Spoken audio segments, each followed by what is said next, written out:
Fè do l boulé ya. Oh. Sou al manjou bagay, fò kon tout informasyon di liye. Waka wal go manchet ou nan moun, wal vouye manchet ou wakon ten informasyon.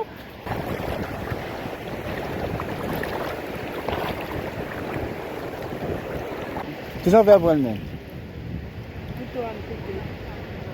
D'abon informasyon, ki sa fè poisson vin la? Sotre de?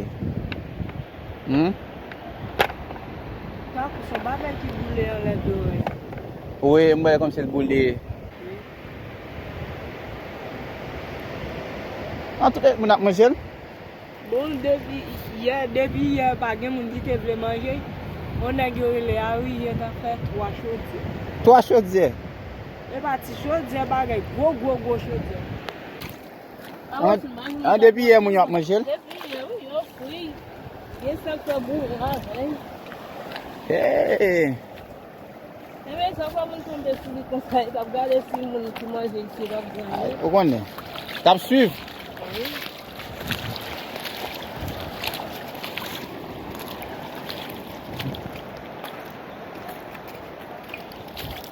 Men sak fè do l boule ya? Oh. Sou al manjou bagay, fò kon tout informasyon di liye. Waka wal go manchet ou nan moun, wal vouye manchet ou wakon ten informasyon. Wakon sak fè l boule ya, si se boukan de geto ka ou se boukan de? Eske boukan yo? Ah, soleil la? Non, jen l boule ya, se kom son bagay, yo pase 10 fè sou li. L'autre petit a dit, mon petit n'a pas la veille d'aller, il dit comme son explosion. C'est comme son bagage qui est ouvert sous lui, qui est explosé, vers le tout bout.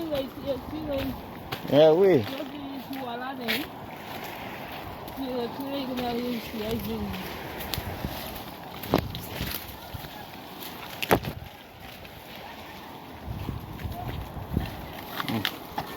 On a regardé là. Et poisson, on a ramassé pipi. Est-ce que vous avez tout? Mais c'est grand pile. Merci de mon baleine. Et mon baleine nié? Parce que m'a regardé tout à terre là, c'est tout derrière ce bout de viande. Bout de poisson, on dit.